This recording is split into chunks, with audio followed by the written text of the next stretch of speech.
로마서 12장 14절로 18절까지 제가 한 절 읽고 여러분이 한 절 읽습니다. 큰 소리로 봉독해 주시기 바랍니다. 너희를 핍박하는 자를 축복하라. 축복하고 저주하지 말라. 즐거워하는 자들로 함께 즐거워하고 우는 자들로 함께 울라.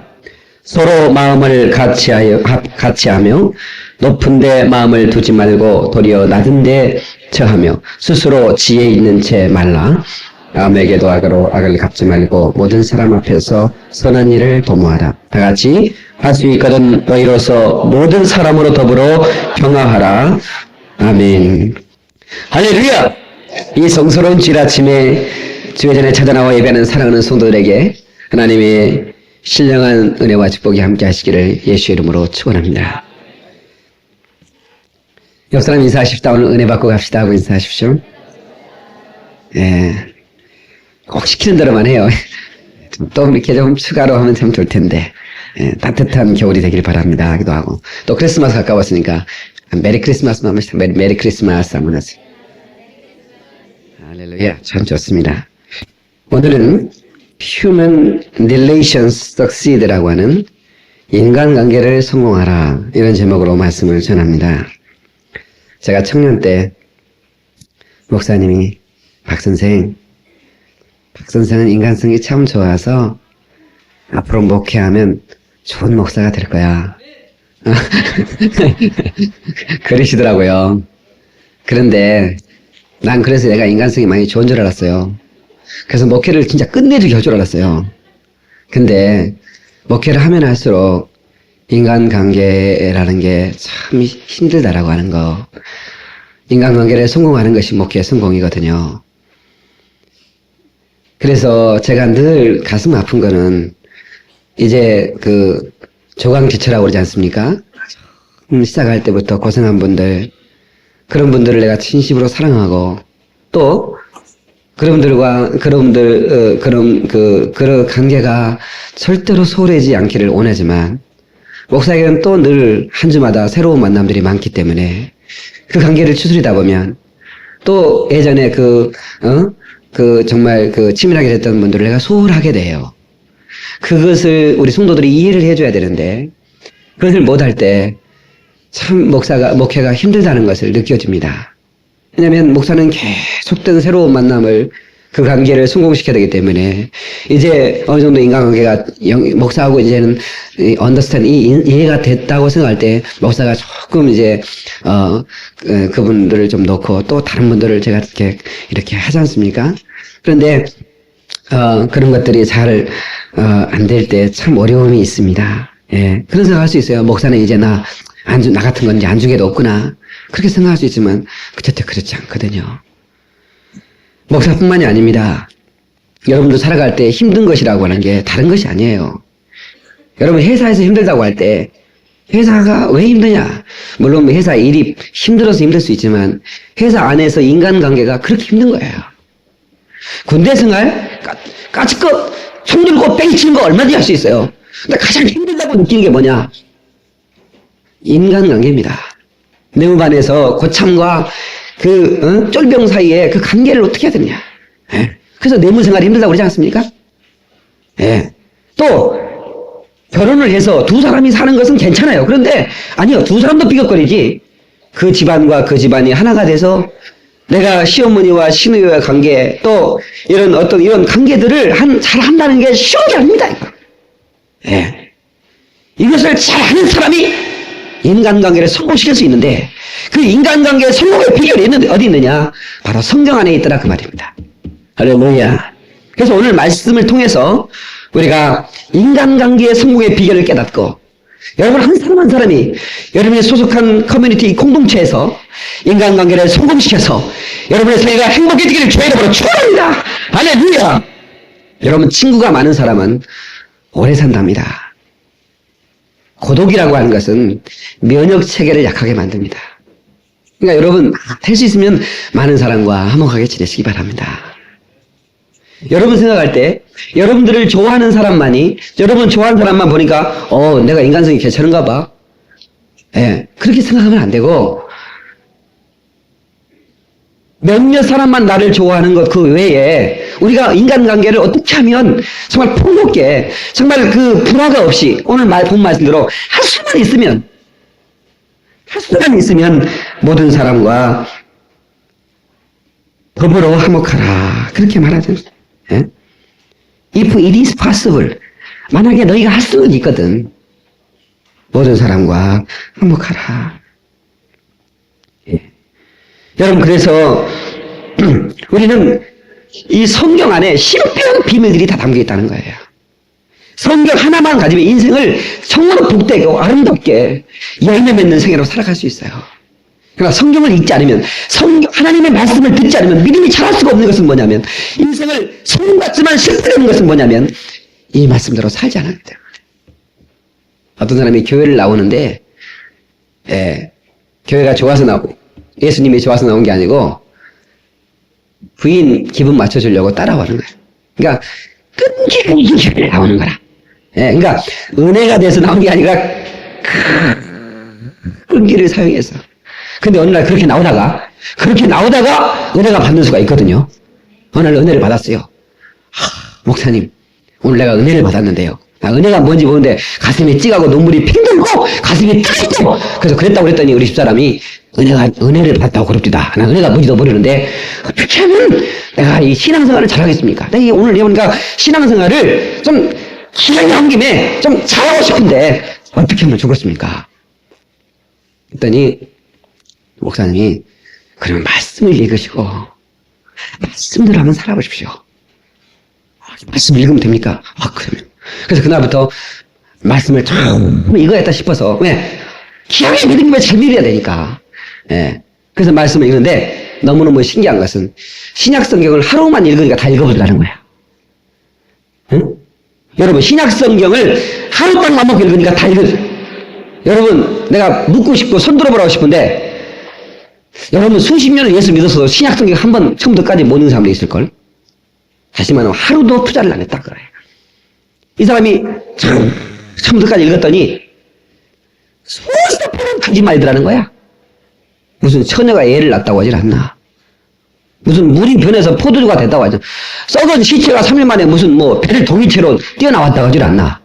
근데 딱 마음에 든 구절이 하나 있더래요. 응? 저 그때쯤 가니까 뭐가 있냐면 아내들아 남편들에게 복종하라. 이것이 옳은지라. 그거 하나 딱 마음에 들더래요. 성경은 다 거짓말인데 그래도 또 계속 읽고 또 읽었더니 정말 그 말씀 안에 놀라운 비결이 있더라.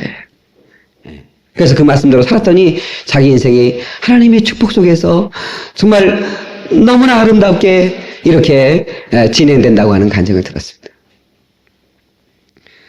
그래서 오늘 이제 몇 가지로 오늘 본문의 말씀을 의지해서 어떻게 하면 인간관계를 성공할 것인가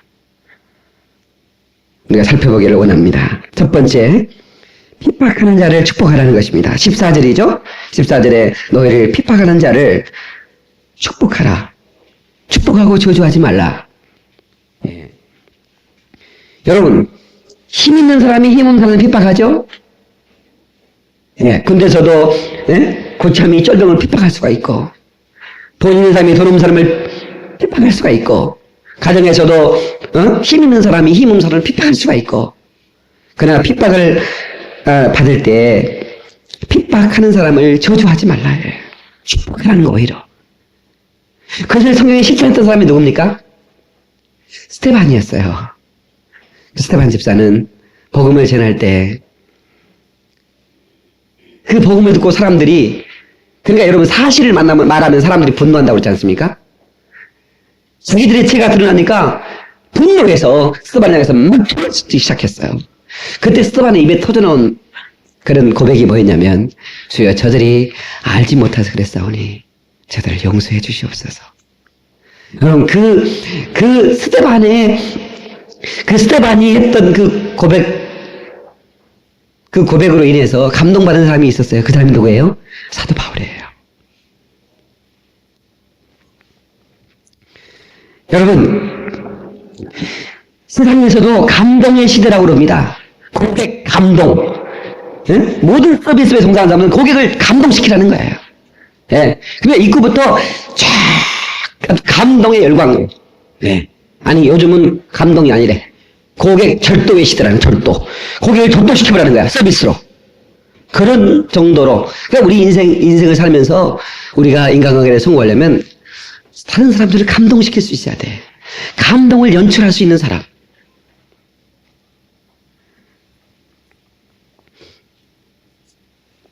그런데 사람들은 참 변하지 않습니다. 하나님 말씀은 물론 알아요.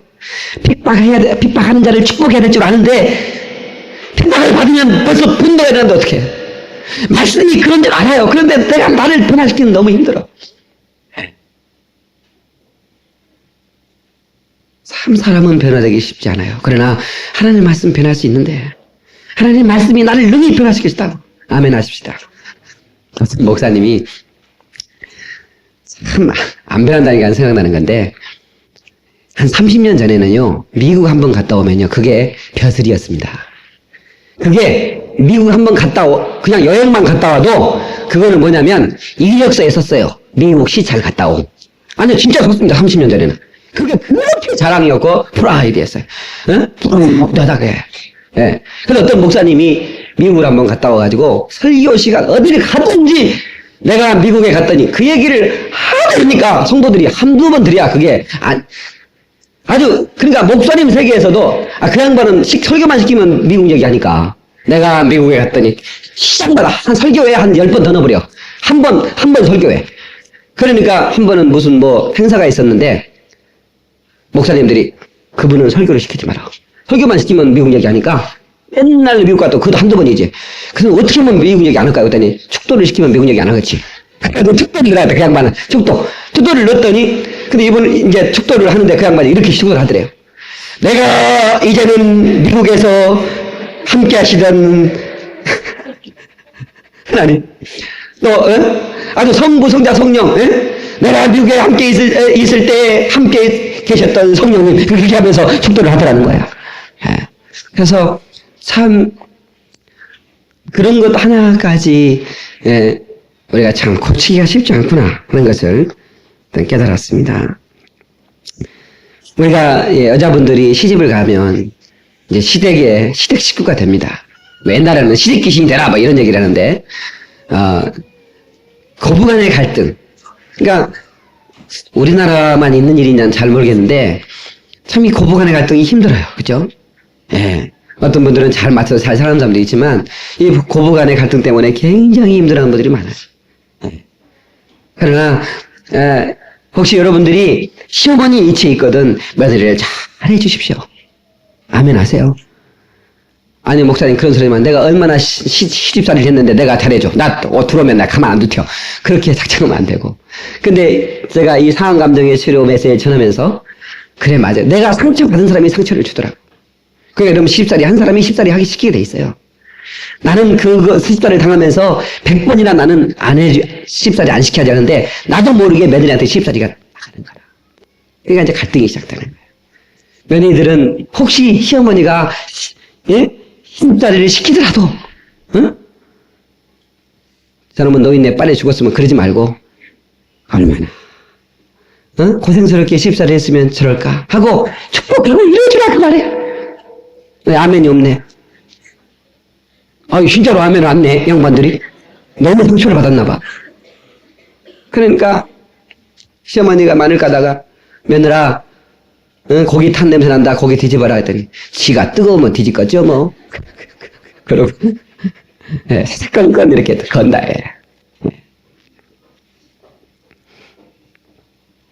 여러분 나오미와 룻의 관계는 좋은 시어머니와 좋은 며느리의 관계였어요. 참 훌륭해요.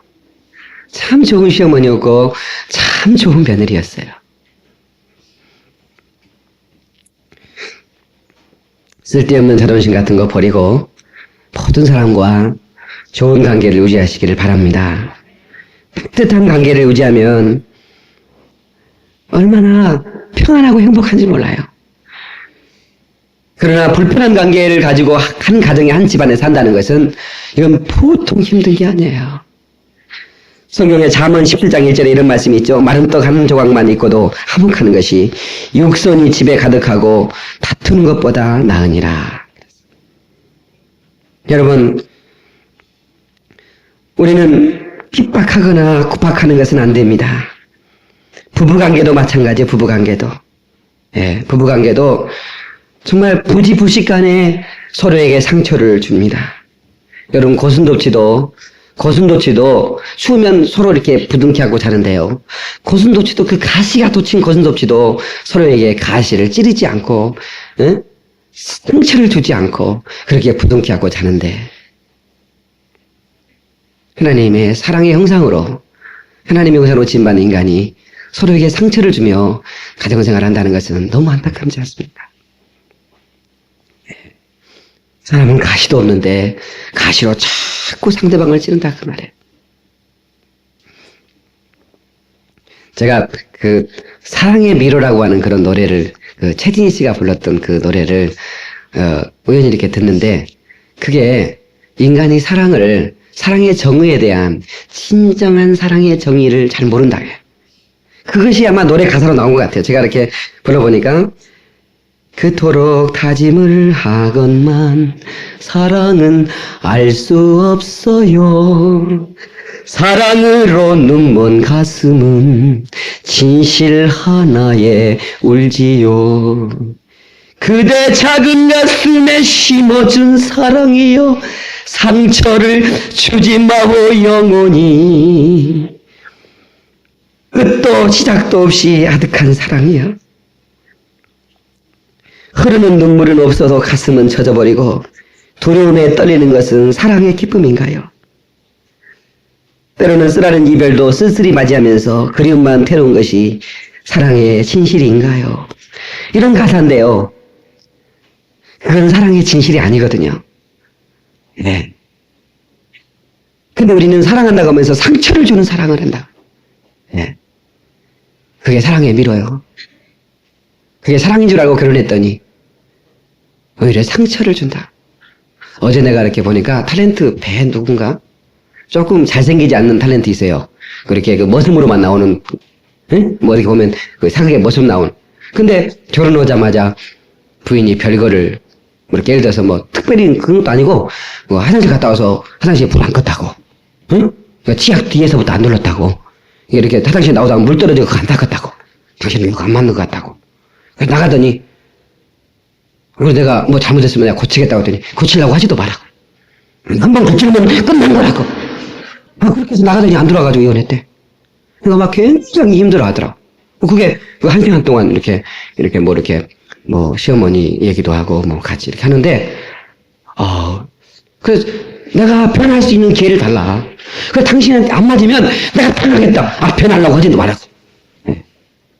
그건 사랑의 미로예요.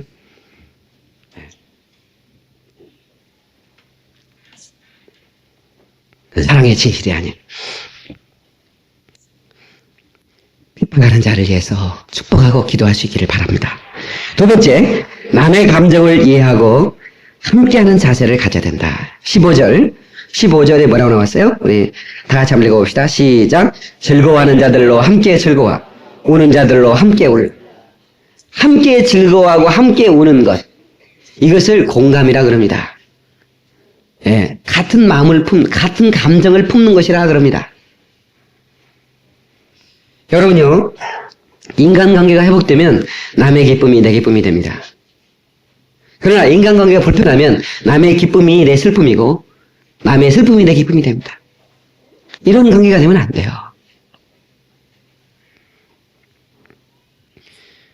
인생이라고 하는 것은요, 자기 즐거움만 가지고 살기에는 너무 좋아요. 남의 즐거움도 내 즐거움처럼 함께 누릴 수 있는 것, 이것이 인생의 폭넓은 삶인 것을 믿으시기 바랍니다. 그러니까 즐거운 자들과 함께 즐거워하면 내 즐거움이 배가 되는 거 아니겠어요? 그런데 제가 전에도 한번 얘기했지만, 같이 슬퍼할 수는 있어도 같이 기뻐하는 게 더 어렵다고. 남이 잘 되는 게 배가 아프거든요. 같이 공감이 안 된다고요. 그러니 무슨 인간관계가 되겠어요? 여러분, 즐거움이라고 하는 것은 트랜스퍼가 되는 겁니다. 공감할 때 이렇게 전이 되는 거예요. 여러분, 시대를 매우시키는 아름다운 성품이 있기를 주의 이름으로 축원합니다. 우리 하나님께서는 우리의 만남을 계획해 놓으셨네. 우리가 이 만남을 하나님이 주신 만남으로 알고 함께 인생을 아름답게 걸어가고자 하는 고백의 찬송인데, 이 찬송 한번 부르고 말씀을 듣도록 하겠습니다. 하나님께서는 우리의 만남을 계획해 주셨습니다.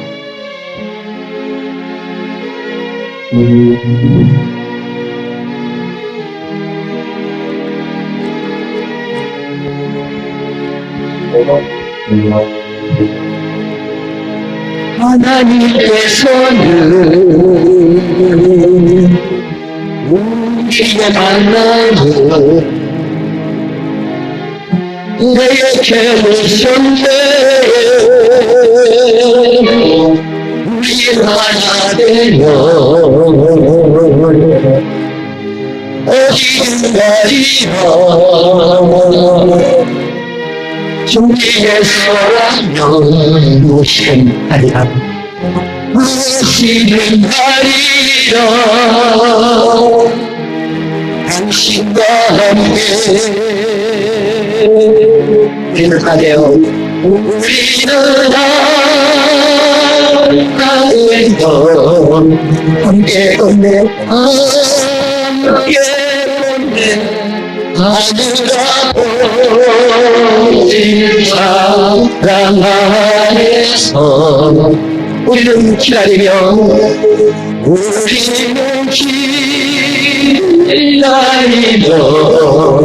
기도하네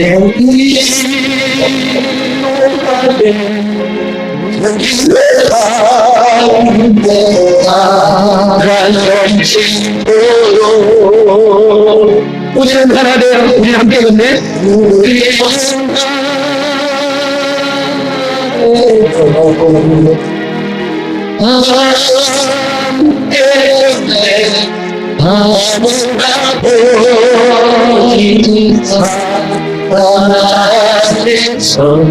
우리는 기다리며 우리는 기다리며 같이 불러요. 우리의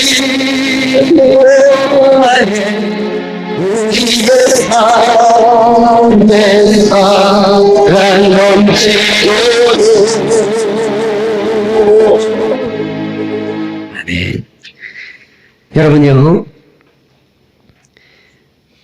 공감하지 않으면 사실 하나만 보고 다른 사람을 정죄할 수 있습니다. 여러분요, 이 언어라고 하는 거가 얼마나 인간관계에 중요한 도구인지 몰라요. 예. 말 자체로 전달되는 것은 10%밖에 안 돼요. 그 30%는 소리로 전달이 됩니다. 감사해요.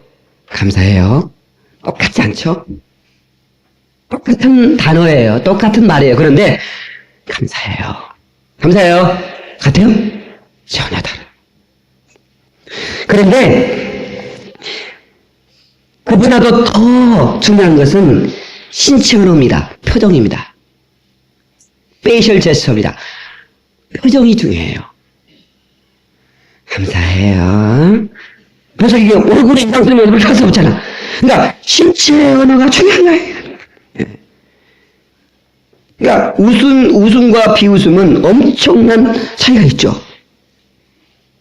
그래서 공감을 잘하는 사람은 표정을 진지하게 하고 고개를 끄덕끄덕하면서 장단을 맞춰주는 거예요. 그러니까 여러분, 제가 설교를 하는데 어떤 분들은 자 그냥 역시 목사님은 대단가를 잘하죠.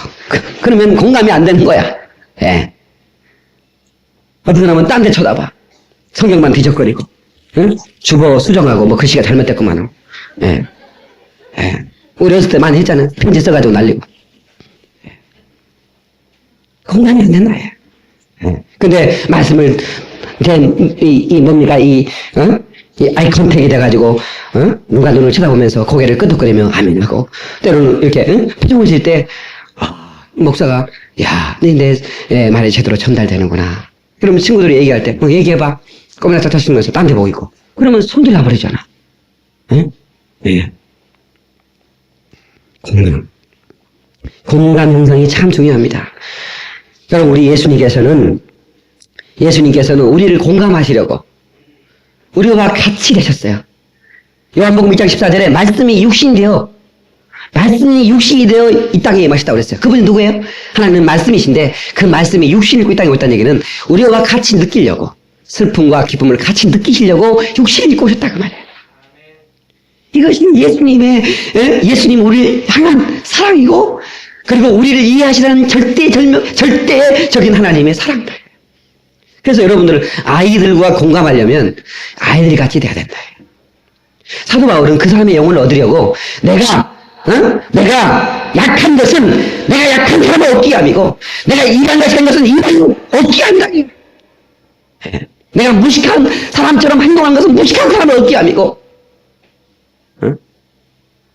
그러니까 우리 아이들의 영혼을 얻으려면 아이들이 같이 돼야 돼. 우리 학생들은요, 제가 머리 하이칼리 하고 스프레이 뿌리고 이렇게 쫙 해서 양복 입고 있는 것은 별로 좋아하지 않아요. 근데 제가 추리닝 딱 입고요, 머리 다 풀고요, 막 염색 딱 하고요, 야, 뛰자! 야, 노래방 한번 갈까? 이러면요, 우리 목사님 끝내주는 분이라고 그래. 왜? 자기들을 이해한다 해, 공감한다. 예. 그러니까 애들을 키우는 분들은 애들이 막 텔레비전 찾아가지고 싸우죠, 이제 토요일 날 오후 되면. 오랜만에 이제 나도 일 끝내고 토요일 날 오후에 시간 있어서 텔레비전 보는데 애들이 그냥 그거 뭡니까? 아무것도 못하고, 우와, 그랬어, 막 하면서 이거를 틀어놓으니까, 야, 빨리 돌려. 그러니까 이제 아버지는 이제 우리를 시대를 이해하지 못한다. 그러나 아버지가, 이야, 저거 재밌다. 야, 너 한번 사볼까? 아빠랑 같이? 그러면요, 아빠를 좋아하게 됩니다. 아빠가 우리를 공감하는구나. 그래서 나는 걔네들 좋아하지 않아요. 우리 에스더는 벌써 초등학교 4학년이 가수 이름을 짝 띄고 있더라고. 그래서 나 얘하고 공감하려고 어떻게 하냐. 야, 서태진지 말텐지 나오면 나 불러. 나도 같이 보고 싶다. 야, 나 솔직히 안 보고 싶거든? 근데, 나 못 보겠어. 근데 내가 같이 앉아서 봐주면요. 아, 우리 아빠가 신식 아빠구나. 그때부터 아빠하고 어떻게? 공감을 한다. 공감을. 그게 중요합니다, 여러분요. 애들 시대를 공감을 하지 않으면 애들이 마음을 열질 않아요. 여러분, 비둘기 아빠라는 얘기도 들어봤잖아요.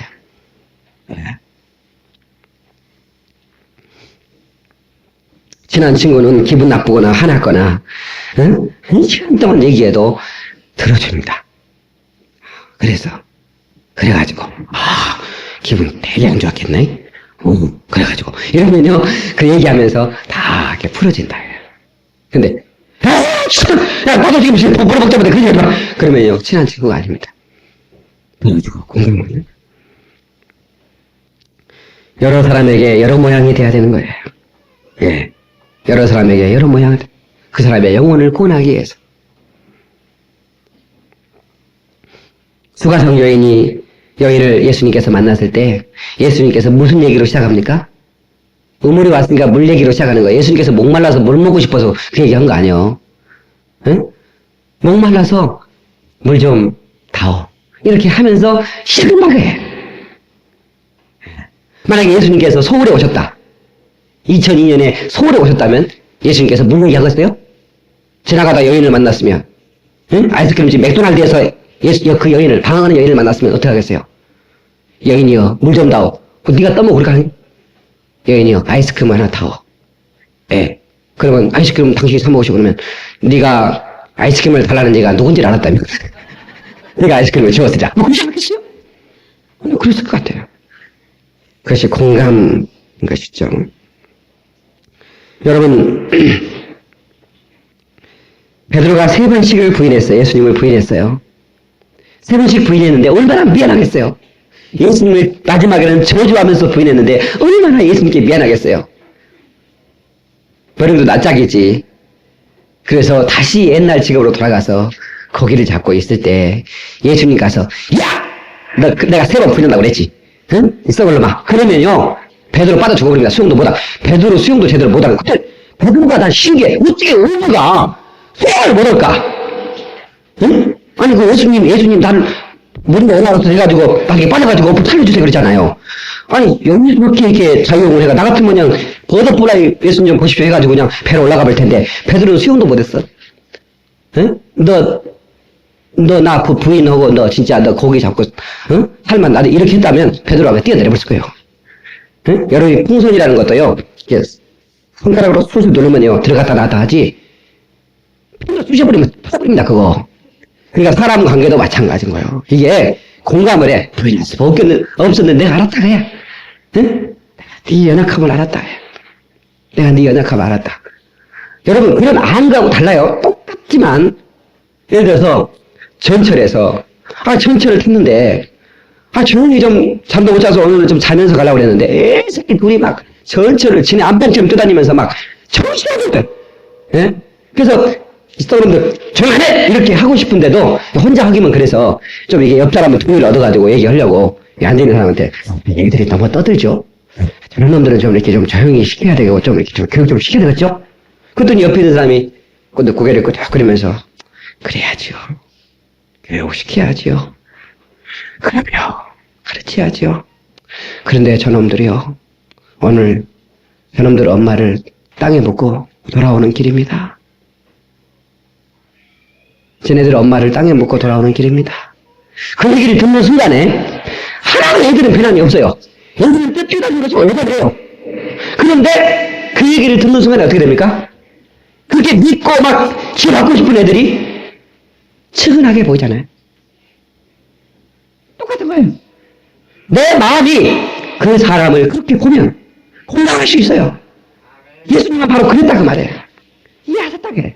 베드로가 얼마나 면목이 없이 정말로 주님 그 면목이 없이 그래서 주님이라니까 막 뛰어와가지고 예수님 그 베드로가 얼마나 미안했겠어요.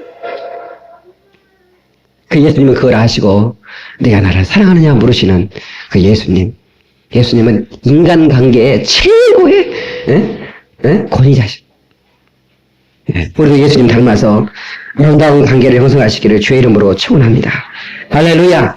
그러니까 장소를 선택하는 것도 나는 그렇게 생각해요. 장소를. 여러분이요 부인하고 남편하고 좀 이렇게 관계가 소홀해지면 첫사랑 좀 졸리는 분들은 뒤가 커피 한 잔 마시고 와요. 이 설교에 졸리면 당신들은 문제가 있는 거예요. 제 얘기 잘 들어야 됩니다. 이렇게 심각한 얘기를 하는데도 너무너무 중요하거든요. 뭔 얘기다 잊어버렸네?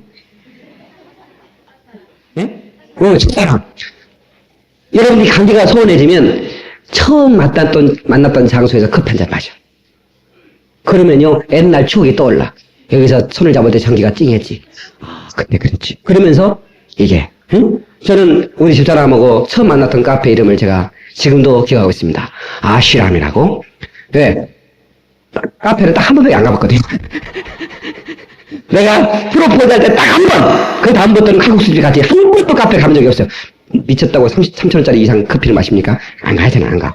근데 한 번 갔더니 왜? 사랑을 고백하기 위해서, 선맥을 받아내기 위해서 내가 거기, 내가 우리 집사람하고 대판 싸우면 난 아시람으로 초청할 겁니다. 띠리리리리, 여보, 나 여기 아시람인데, 올 수 있어? 그러면 그 아시람에서, 여보, 내가 잘못했어. 그러면 그때 우리가 여기서 손잡고, 응? 네, 그런 생각해서, 여기 다시 시작해줘. 그러면, 예수님을 마찬가지, 갈릴리 요전에서 베드로가 예수님을 따르겠다고 사랑을 고백했어요. 바로 그 자리에서 예수님은 다시 베드로를 만나주는 거예요. 이게 예수님의 정령이에요. 만약에 다 구는데 그 가야바의 안뜰 부인했던 그 자리에서 너 좀 만나자. 그래가지고 만났으면 아마 벼락박에다 벽에다 머리 쳐서 죽었을 거예요. 예수님이 이게 중요한 아무것도 아닌 것 같지만 이런 것들이 너무너무 중요한 건. 결혼을 하면 나는 그 배 타렌트 그냥 그 친구 알프가 된 사람에게 참 말해주고 싶어요. 결혼이라고 하는 것은 안 맞는 사람이 둘이 만나서 사는 게 결혼이거든요. 어떻게 바뀌었어요? 성격이 안 맞는 게 당연한 거예요. 안 맞는 게 정상이거든요. 근데 안 맞다고 헤어져 버리면 그럼 12번 결혼해봐. 12번 결혼해봐. 맞는 사람이 있는가? 결혼이라고 해서는 안 맞는 사람과 안 맞는 사람이 만나서 맞춰가는 거예요. 그리고 서로 필요한 것을 보완해줘요. 그래서 시너지 효과를 이루는 거예요. 시너지 효과라는 것은 1 더하기 1은 2가 나와야 돼. 그게 아니에요. 1 더하기 1이 100도 되고 1000도 된다니까. 그게 시너지 효과예요. 혼자는 안 돼. 그런데 둘이 합하면, 하나가 되면 엄청난 일을 할 수 있어요. 그게 바로 시너지 효과입니다.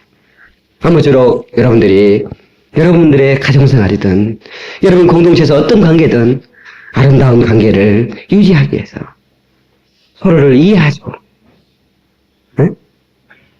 서로를 이해하고 그리고 공감할 수 있기를 주의 이름으로 축원합니다. 그럼 여러분 인간관계에 성공할 수 있어요. 그럴 수도 있을 거야. 그 사람을 이해해줘야 돼. 그 사람 입장에서 생각하고 다 내 입장에서만 생각해. 내 입장에서만. 그러니 누가 내 입장에서만 생각해달라는 사람을 친할 수 있겠어요? 남자고 여자는 전혀 다르거든요. 예. 여러분은 낳을 때부터 달라요. 첫 애를 딸 낳고 둘째를 아들 낳았던 애. 그러면 그 둘째 아들은요, 구박덩어리입니다. 왜? 첫째 딸 키울 때는 얼마나 딸이, 여러분 나도 딸 키워봤지만, 있는지 없는지 몰라요. 배고플 때 젖만 주면, 진짜, 하나도 애 키울 때 힘든 적 없었어요. 근데 아들 놈의 새끼는 그냥, 아들 안고만 있지 않으면 막 정신없이 가서 부숴버리잖아요. 근데 딸도 애는 있더라고. 우리 성령이 같은 경우는 성령의 능력을 많이 받았는지 막 휴대폰도 깨버리고 막 정신이 하나도 없는데 그런 애들은 어쩌다 하나 있어, 딸이. 아들로도 하려고 그래, 아들로도 하려고. 근데 되게 딸은 수만스러워요. 아주 순해요. 근데 아들은 정신이 하나도 없거든. 딸 키우다가 아들 키우면요, 성질 이빠이 나버려요. 이빠이는 7마리니까 취소합시다. 성질이 많이 나버립니다. 그래서 정말 벌써 어렸을 때부터 남자와 여자는 다르다는 거. 그래서 여러분 혹시 서점에 가면 화성에서 온 남자, 금성에서 온 여자 이런 책이 있습니다. 그 책을 여러분 꼭 한번 읽어보시면 부부생활에 여러분들이 아주 이 총각 처녀들도 꼭 그걸 한번 필독하고 결혼했어요. 화성에서 온 남자하고 금성에서 온 여자하고 뭐가 맞겠어요? 하나도 맞지 않는 게 정상입니다. 근데 그 책은 한국 사람이 쓴 게 아니고 미국 사람이 썼거든요. 미국 사람이 썼는데도 어쩌면 그렇게 미국이나 필리핀이나 저기 아프리카나 한국이나 인간관계는 똑같은 겁니다.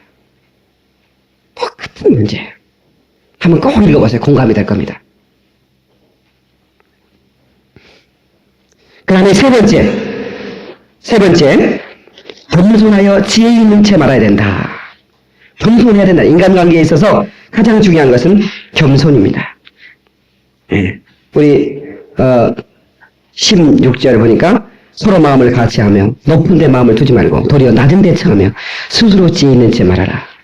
그러니까 겸손하고 스스로 지혜 있는 채 말고 이게 뭐냐면 이것도 언어의 관계인데요. 모든 인간관계는 언어부터 시작됩니다. 말을 들어줘야 됩니다. 여러분 우리는 어렸을 때부터 쓰기 학원이 있고 읽기 학원이 있어요. 근데 듣기 학원은 없어요. 그래서 잘 듣는 훈련이 안 됐어요.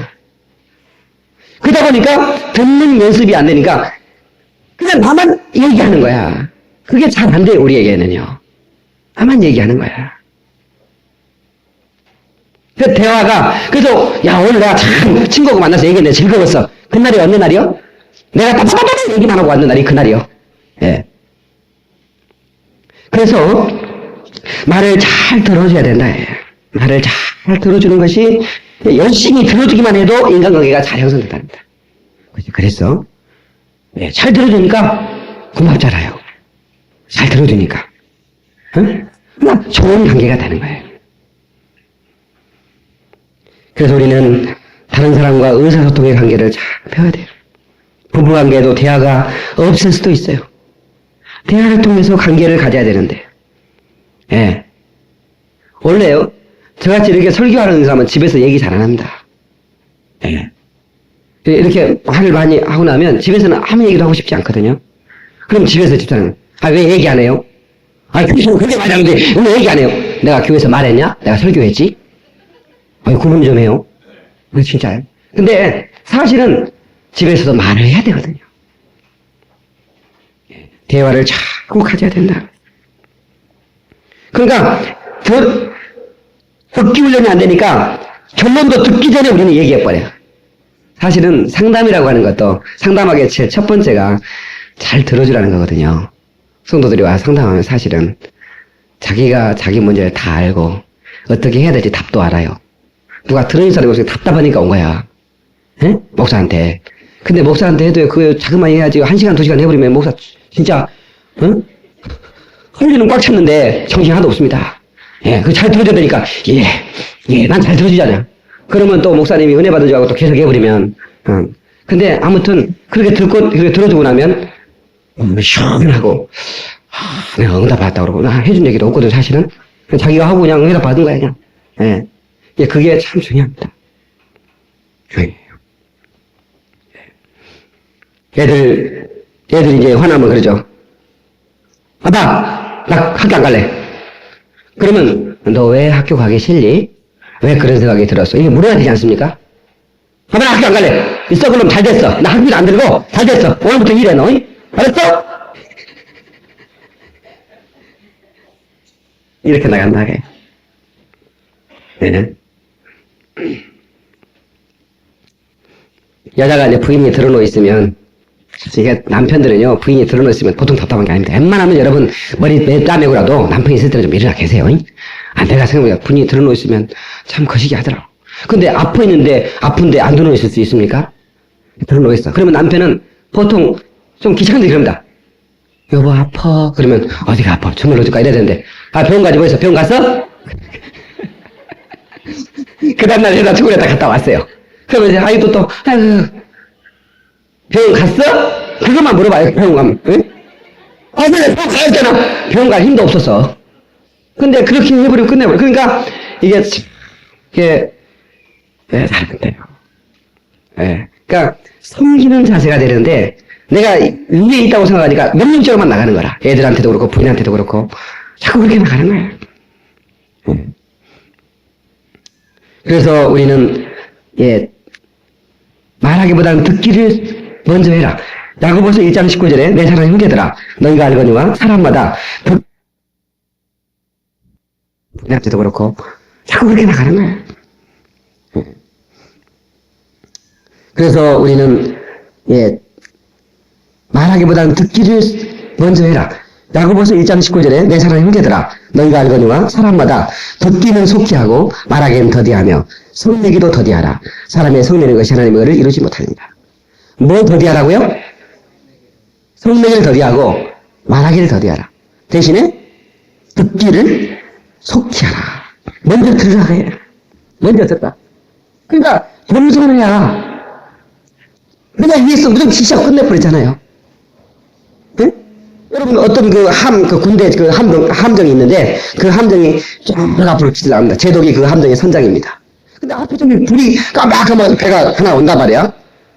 같이 중간으로 오고 있어. 그래서, 거기 누군가, 여기 제독이다. 거기 누군가. 예, 저는 이등병 수경입니다. 그래서, 그거 비켜! 그 옆에 비켜! 나 제독이다. 비켜! 비킬 수 없습니다. 가만 놓고 비켜! 나 제독이란 말이야! 비켜! 그랬더니, 비킬 수 없습니다, 제독님. 여기는 등대입니다. 그러더라는 거야.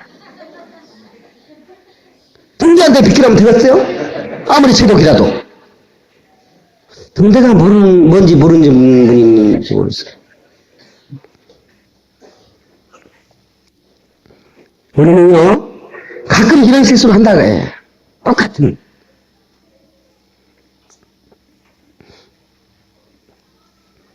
얘기를 다 드렸는데 반만 듣고 나니까 실수를 하고. 그리고 또 성 얘기를 속히 하니까 나중에 수습이 안 되는 겁니다.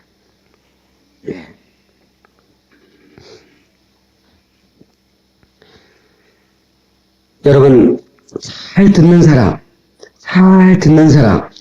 이것이 바로 좋은 성품입니다. 주님의 마음을 품으면 그 사람의 입장에서 생각할 수가 있습니다. 그리고 우리가 그 사람을 섬길 수가 있습니다. 사람들한테 섬기면서 그 사람과 대화하면 그 사람과 관계가 아주 잘 되게 돼 있어요. 근데 듣는 척 하면서 안 듣는 경우도 있어요. 저는 여러분 여기 보면 여러분이 듣는 척 하면서 딴 생각하는 거 제가 다 알아요. 뭐 딱 눈만 보면 저분 생각이 좀 딴 데가 있고. 그걸 잘 모르니까 저번에 제가 그 공부할 때 그 박사과정 할 때 참 훌륭한 목사님 한 분이 계세요. 신인식 목사님이라고. 그분이 성경이 박사과정을 했어요. 대단한 분이에요. 아, 나는 미국 한 번밖에 못 갔는데, 그 양반 미국 밥 먹듯이 가대. 선생님이에요, 목사님이. 예. 그리고 뭐, 그분이 국민일보 미션란 그거를, 이 시각장애자들을 위해서 그 소리로 다 바꿔서 하고, 그래서 시각장애자 협회 회장이에요. 전국. 그래서 아주 훌륭한 일을 많이 해요. 그 다음에 이제 시각장애자들 이렇게 모아놓고 목회도 하고 크게 합니다. 근데 가끔 수업하다가 그 교수님이 그럽니다. 신부랑 전화 됐나? 그럼 잘 듣고 있습니다. 그 양반은 참 좋겠어요. 오히려 선생님이니까 그만 안경 쓰고 사서만 바로 오면 되잖아 그냥. 응? 그냥 가끔씩 물어봐요. 신부가 잘 듣고 있습니다. 예, 들을 때 여러분요. 그 양반을 내가 이제 같이 공부하고 한동안 헤어졌다가 3년 만에 만났어요. 3년 만에 만나서 제가 악수하면서 아이고 안녕하세요 그랬더니요. 백인 목사님이세요? 내 목소리 딱 안녕하세요 한마디만 듣고요. 박 목사님이죠. 나하고 그렇게 많이 대화하는 것도 많이 없어요. 3년이나 지났는데 내 목소리 기억하는 거라. 나 깜짝 놀랐어요. 박 목사님이죠. 그 얘기 듣는 순간에 제가요 이분하고 굉장히 가까워지는 느낌을 받았어요. 이 눈에 본 사람도 3년 지나면 어쩌다 지나면 누구시더라? 그럴 수 있잖아요.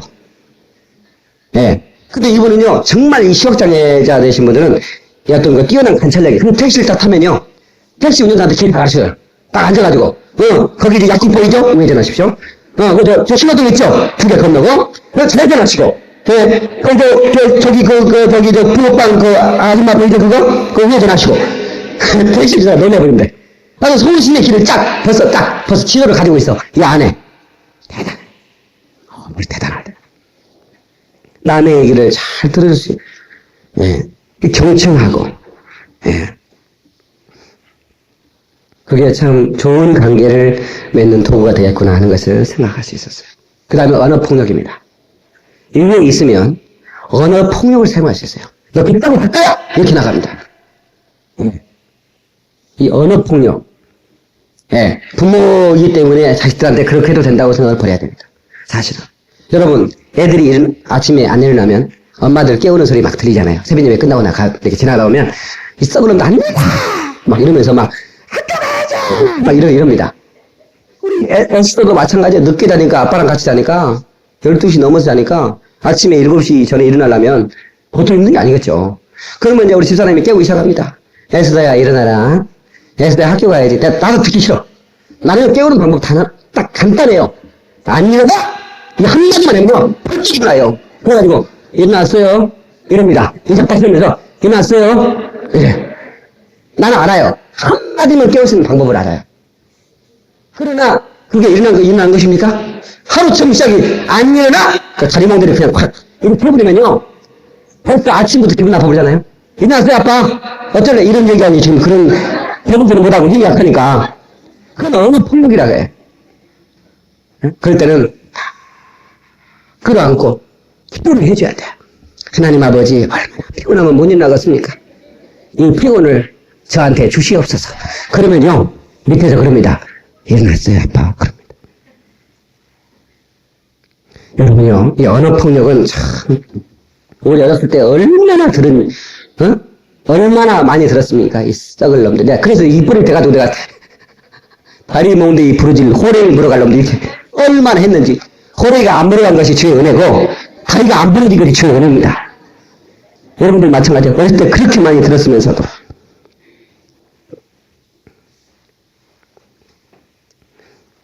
겸손하고 언어폭력 사용하지 않고 낮은 지에서 섬기는 마음으로 말하면 남의 말을 먼저 듣고 그리고 이해하고 좋은 관계를 맺을 수가 있어요.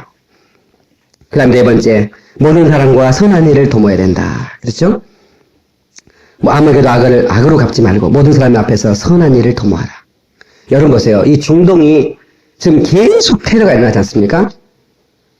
나는 참 너무너무 가슴이 아파요. 그러니까 이스라엘과 중동이 지금껏 쌓이는 거 뭔지 아세요?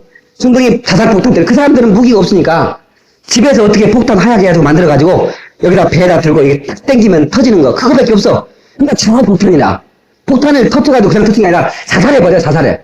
그러니까 자살폭탄을 해서 팍 터쳤어. 그러면 이스라엘에 가가지고 바로 그날 비행기가 몇 대 떠가지고 그 아랍인들 사는 그 지역이 있거든요. 자치기고 거기다가 미사일 몇 대 떨어버립니다. 그러면 막 무고한 민간인 다 죽습니다. 그러면 자기 누나가 죽었어요. 그럼 어렸을 때부터 나는 자살폭탄 테러자가 되겠다. 막 어렸을 때 결단하고 막 헌신을 맹세하고 그럽니다. 그리고 또 그 아이가 커서 또 자기 가족을 죽인 원수를 위해서 자살폭탄 때리고 그리고 또 이스라엘 가서 또 폭탄 때리고 이런 일이 계속 진행됩니다. 그러니까 지금도 계속돼. 절대로 악을 악으로 갚으면요 계속해서 악만 나올 뿐이에요. 저는요 지금 햇볕 정책이 어떠니 해도 목사가 정치 얘기를 할 수는 없지만 여러분요 북한 동포들 그 사람들이 악하게 나고 우리도 악하게 나가야 된다. 상호주의 원칙은요 이거는요 말은 맞아요. 당연하죠. 그놈들이 우리 예수님 우리도 때려야지 이렇게 나가면요 우리나라는 절대로 평화는 희망이 없습니다. 그 사람이 때려요. 예수님께서 거듭을 달라면 속을 대라. 오늘 밤 때리면 내일 밤 내라. 이건 성도덕이거든요. 합정적인 성도덕이라고 나는 봐요. 그러면 그 사람들이 그 상황에 야, 근데 왜 나쁜 공사기가 나쁜 놈이지? 물론 나쁜 놈이죠. 몰라요. 나쁜 놈이죠. 그리고 계속해서 삶을 보급하고 대화를 유도해야지 상호주의 원칙으로 막 나가보세요. 어떻게 되겠어요? 이스라엘처럼 똑같이 됩니다. 이제 부시 이라크 때리고 나서 북한 조일 겁니다. 너 까불지 마라. 때려버릴 거야. 이라크 핵폭탄을 처리할까고 그랬어요? 이라크 상황을 무기 만들면 핵폭탄 때려버려. 한 방이면 전쟁 끝나요. 미국이 뭐로 군인들 희생시킵니까? 왜 자기 군인들 희생시켜요? 안 한다. 핵폭탄 지금 군함에 실어갔습니다. 이제 사인만 내리면 대통령 코드만 나가면 이라크에 핵폭탄 떨어집니다. 물론 피스는 누가 나가겠죠. 핵폭탄이 떨어지니까 피하십시오. 일본에도 분명히 미국 사람들은 그렇게 나쁜 사람들은 아니에요. 일본에도 몇 차례 강구를 했어요. 히로시마에 때릴 겁니다. 때립니다. 꼭 때립니다. 그건 아닙니다. 때립니다. 꼭 나가십시오. 우리가 경고방송 계속해서 이라크에도 계속 경고할 겁니다. 안 나가면 분명히 때립니다. 그거 때린 다음에 북한 나옵니다. 그러면요 북한에 가만히 있습니까? 자기들 또 무기 있는데 그러면 일본이고 중국이고 한국이고 촉포가 돼버립니다. 이거 심각한 일입니다. 여러분요. 여러분 더 많이 하셔야 됩니다. 악을 악으로 갚아서 되는 게 아니에요. 우리가 좀 있는 거 쌀 태풍장에 버리고 썩어서 버리는 거 좀 주면 어때요? 좋았죠? 먹고 남는데 좀 줘야 돼요. 그놈들이 계속 우리 염장 질러도 그러면서 대화를 유도하고 그리고 그 사람들을 어떻게 해야 되겠어요? 그래서 사랑으로 녹여야 되겠죠. 그러면 큰 기도해야 됩니다. 그것은 국제적인 관계고 인간관계도 마찬가지입니다. 인간관계도 우리가 분노로 우리의 삶을 다스리면 안 돼요. 제가 상황감정의 치료 시리즈 11번째 시간인데 제가 용서에 대한 얘기를 했고 기회에 대한 얘기를 했고 또 상처에 대한 얘기를 했고 참으로 많은 얘기를 했어요. 이 말씀대로만 살면 제가 얘기했지 않은 이 말씀대로만 살면 우리는 인간관계에 성공합니다. 결국은 내적 치유라는 게 뭐냐? 내적 치유는 인간관계의 문제거든요. 오늘 마지막 시간입니다. 이 상담실. 내년 봄에 한 번 더 시작할 텐데 다음 주에 성탄절이 오기 때문에 여기서 끝내려고 그래요. 그러나 여는 인간관계가 마지막 정말 결정타예요. 이 인간관계를 잘못하면 계속 상처만 받고 상처 주고 살다가 인생이 끝나는 거예요. 여러분 싸우는 교회 다녀봤습니까? 싸우는 교회는 계속 싸웁니다. 싸우는 교회가 오히려 부흥됩니다. 여러분 그거 아세요? 싸우는 교회 다녀보셨어요? 싸우는 교회가 나눠지면요 분노로 일합니다. 교회 안 나오는 사람이 갑자기 교회에 열심히 나옵니다. 그리고 예배 간단하게 드리고 전략회를 짭니다. 어떻게 하면 상대편을 고치게 할 것인가. 그리고 헌금 안 하는 사람이 헌금 막 해요. 막 헌금해요. 저기 건축해서 헌금 해야지. 막 해버려요. 막 분노로 해요. 나 그런 거 봤어요. 분노로 합니다. 그러니까 나눠진 교회들이 처음에는 부흥되는 것 같아요. 그 일이 뭘로 하는 줄 아세요? 분노로 일합니다. 분노로. 은혜로 일하는 게 아니에요. 분노로. 저 교회의 슬픔이 우리 교회의 기쁨이고 저 교회의 기쁨이 우리 교회의 슬픔이에요. 저 교회가 어렵다고 하면 우리 박수치고 역시 성령님은 우리 편이라고 하면서 막 그러면서 그러면 이제 나중에 10년 정도 지나면요 인간이 아무리 악한 감정을 먹어도 10년이면 그런 게 없어집니다. 한 10년 정도 지나면 그러면 그때부터 교회가 부흥이 안 됩니다. 그 교회가 부흥되려면 또 싸워야 돼요. 왜? 분노로 이겨야 되니까. 그래서 또 이게 싸웁니다. 그래서 또 나눠져요. 우리가 그러면 교회가 4교회가 됐어요. 그러면 이제 그렇게 갈라져가지고 하늘나라 갔어요. 그러면 너 뭐하고 왔냐? 나 교회 4개 세우고 왔는데요. 그 누구 이름으로 세웠냐? 싸워서 세운 교회가 교회입니까? 그렇게 해도 다 주일이 되는 거죠. 그렇게 주일이 되지만 그러나 그것은 아름다운 것이 아니라 주변에도 그런 거 얼마나 많은지 모릅니다. 저는 지금도 기도합니다. 우리 교회가 절대로 분열을 없게 하여 주옵소서. 한 목사가 있었던 게 내가 죽거나 내가 이제는 뭐죠? 자리를 비우게 되면 또 달라집니다, 상황이. 예. 이제 성도들은 이제 내가 목사님과 함께 세운 교회인데, 박영민 목사님과 함께 세운 교회인데, 예? 그러면 새로운 목사님은 또, 저 주도권 뺏기려고 않고 또 확, 그러면서 갈등이 생기고, 또 나눠집니다. 막 굉장히 많아져요. 절대로 그런 교회가 되서는 안 돼. 선한 일을 도모해야 되는 거야. 아멘 하십시다. 이게 참 중요한 겁니다. 분노는 인간관계를 깨버립니다. 누가 여러분 갑자기 막 갑자기 분노하는 사람 있지 않습니까? 막 이 사람의 감정을 어떻게 조절할 수가 없어. 갑자기 분노하니까.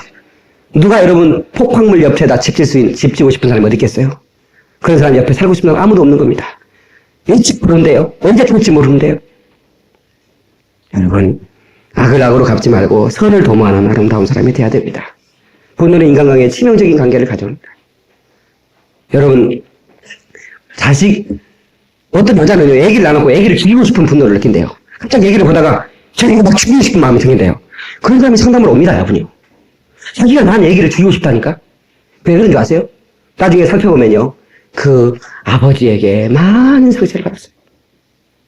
분노에 대한 상처. 갑자기 막 아버지가 준 상처가 자기 입속에서 발동을 하니까 내가 끊임없이 내 애를 막 죽이고 싶은 거라. 그런 것들을 정말 잘 나를 치료해 주시오. 성령님께 제가 요청을 해야 됩니다. 네. 그러면 분노의 감정이 사라집니다. 대인관계가 부드럽게 됩니다. 마지막으로 18절, 이 참 중요한 말씀이죠. 다 같이 18절 한번 읽어봅시다. 18절 시작. 할 수 있거든 너희로서 모든 사람으로 더불어 평화하라. 아멘. 예, 할 수 있거든 모든 사람으로도 평화하라. 예.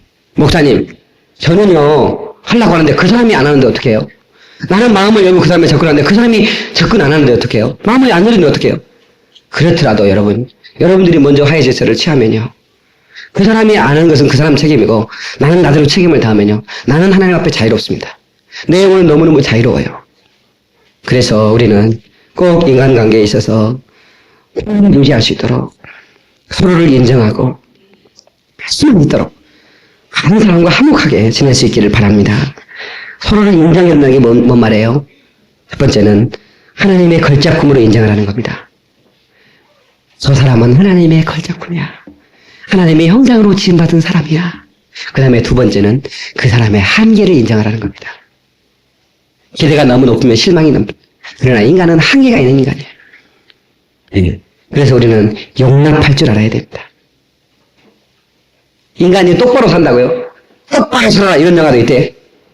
여러분 똑바로 사는 거 같죠? 나는 똑바로 삽니다. 여러분들이 모래사장에서 똑바로 한번 걸어가 보세요. 한참 걸어가다가 뒤를 한번 돌아보세요.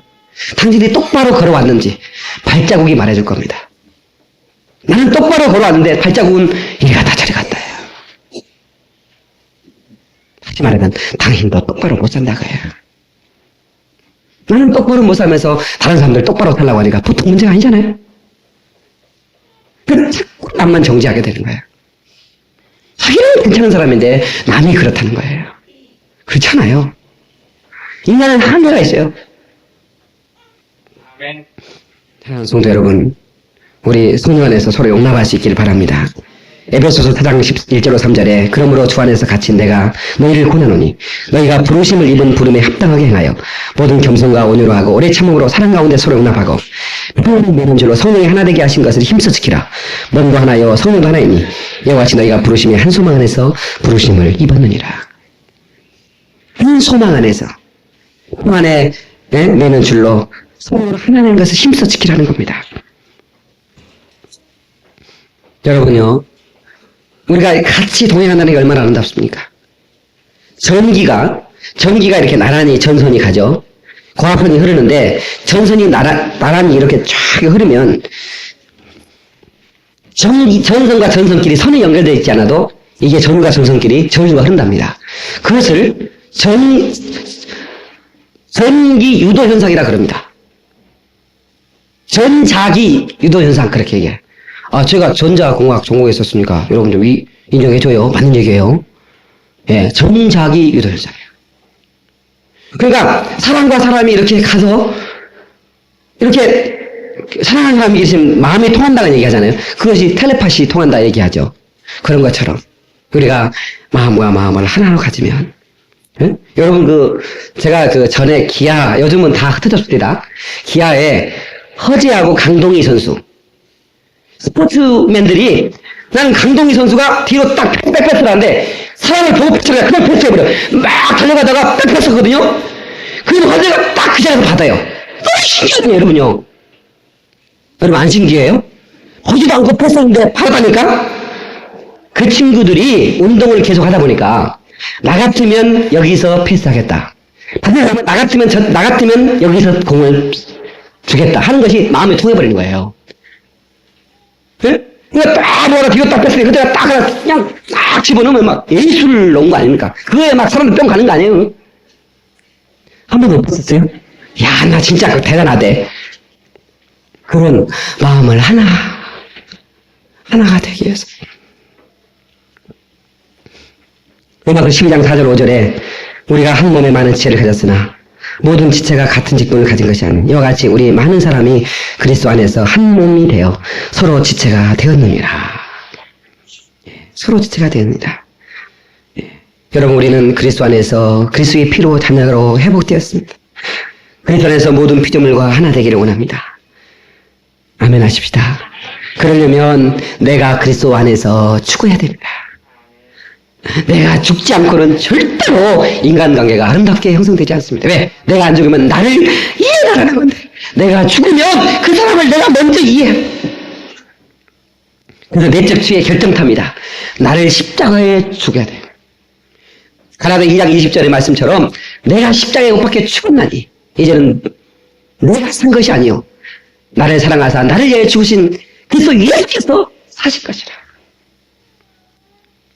여러분 우리가 지금까지 11번 3개월 동안 상감치 내적 치유의 메시지를 들었습니다. 우리의 인간관계에 더 이상 이렇게 갈등 가지고 살아가기에는 너무 가슴 아픈 인생들이 되는 겁니다. 절대로 우리 교우들끼리 소원한 관계를 갖지 마십시오. 여러분 부부간에 여러분 가족 시댁이든 또 처갓집이든 한 사람도 소원한 관계를 갖지 마십시오. 직장에서 상사와 동료들과 어느 공동체든지 여러분 소원한 관계를 갖지 마십시오. 인간관계는 곧 복음 증거와 연결되기 때문에 조금만 내가 먼저 이해해드리면 돼요. 이해해드리면 돼요. 내가 손해보면 돼요. 내가 원칙만 따지면 안 되겠더라고. 그래 내가 손해보면 되지. 그러면 내가 그 사람 얻을 수 있는데 내가 그 사람 밑에서 섬기는 자세로 그 사람을 대하면 되지. 그럼 내가 그 사람 얻을 수 있는데 그렇지 않고 그 사람 잃어버리면 가슴 아프잖아요. 가슴 아프잖아요. 교회 왔다 갔다고 해서 관계가 저절로 형성되는 것이 아니라 내가 누군가를 위해 희생해야 됩니다. 여러분 내가 먼저 가서 인사하세요. 내가 누군가를 위해 희생하고 섬기는 자세를 가지세요. 그러지 않고 왜 성도들이 나한테 와서 인사 안 하지? 내가 먼저 하세요. 내가 먼저 하세요. 내가 먼저 하는 거예요.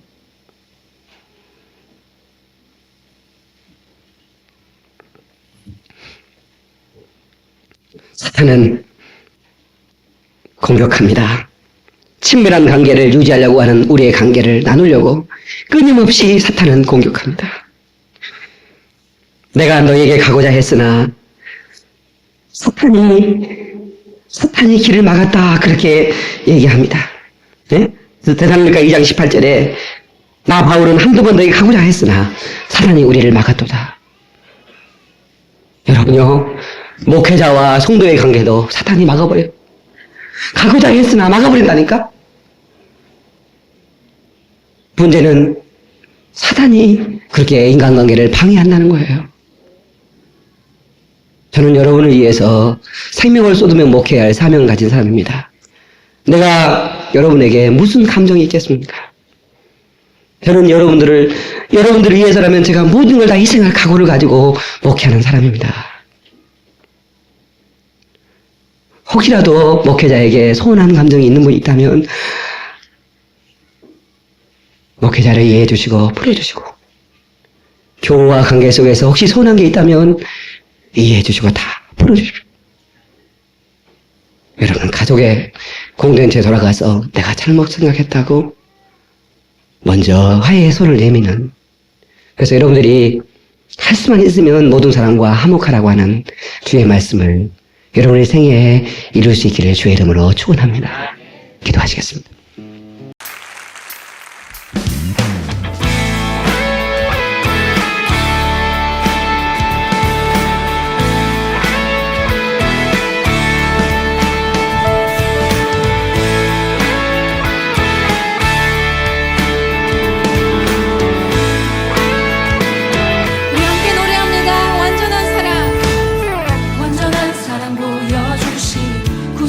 그분 하나요.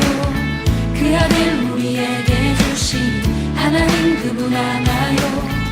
그 사랑 알기에 그 아들 나는 믿네.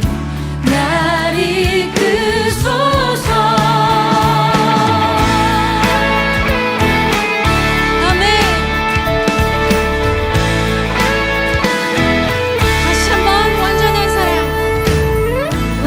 사랑 보여주신 구세주 그분 하나요.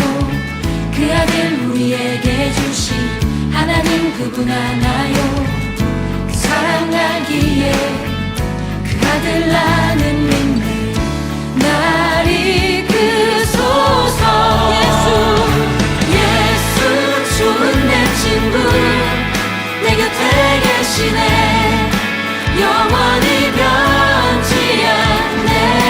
예수 좋은 내 친구 내 곁에 계시네. 영원히 변치 않네. 예수 좋은 내 친구 내 곁에 계시네. 영원히 변치 않네. 예수 좋은 내 친구 내 곁에 계시네. 영원히 변치 않네. 그 변치 않는 사랑을 믿습니다.